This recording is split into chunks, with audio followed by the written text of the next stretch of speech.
So let's bring in Stephen Kent. He's the host of Right Now, a new show on Al Jazeera's US-based digital platform Brightly. He joins us live from Fairfax in Virginia. Stephen, good to have you with us. So we didn't really hear anything new from Donald Trump in that 2-hour speech, and not surprisingly, he repeated those discredited claims that Democrats stole the White House. What did you make of the speech, Stephen? I mean, he clearly had some old scores to settle, didn't he? Yeah, that's the Donald Trump way, and the show continues. I really thought after 4 years of talking about Donald Trump speeches, we would never have to do it again, but here we are.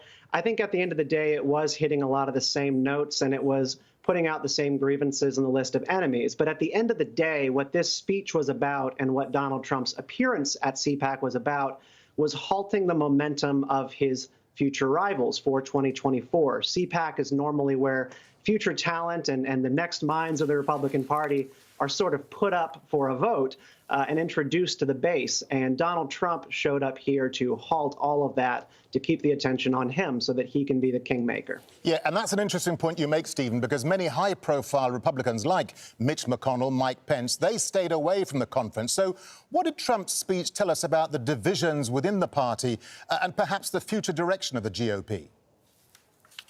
Yeah, it's hard to say. I mean, CPAC, for the many years that it's been running, has been a hard split between libertarian and conservative politics. It's a conference that has always been dedicated to cutting government off at the knees, really trying to shrink the role of the federal government. But ever since we got the Republican Party of Donald Trump, we've had the idea of weaponizing government for different ends, the Republican Party really entering the game in favor of big government. And so what this conference was this year was, how are we going to fight back against the Democrats here in the United States? And for Donald Trump, it is as militantly as possible. You had really, fiery speeches from the likes of Ted Cruz and Josh Hawley, both trying to put their foot forward. But look, at the end of the day, I think Donald Trump's going to hand it to Donald Trump Jr. and keep it in the family. Trump hinted at a possible 2024 election run. But as you know, US politics is a fickle beast, isn't it? I mean, is he likely to see how the midterms plays out first? Yeah, absolutely. I think we'll see how the midterms play out. But I mean, if you listen to Donald Trump's speech, they're already declaring Biden's presidency a failure. I mean, in politics, it's pretty normal to always say that the other party is failing. The next guy is not as good as you were. But Biden's been in office for 2 months, so they're already convinced that they're going to do this in 2024 Trump's way. I think what Trump wants is the ability to pick who it's going to be. I do not believe that he wants to run again. I don't believe that he wanted to be president in the first place. I think he wanted to keep his family at the center of America's attention.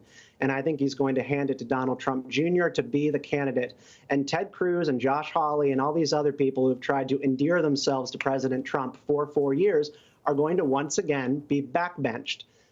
Because when you try to suck up to Donald Trump, it doesn't really get you anywhere.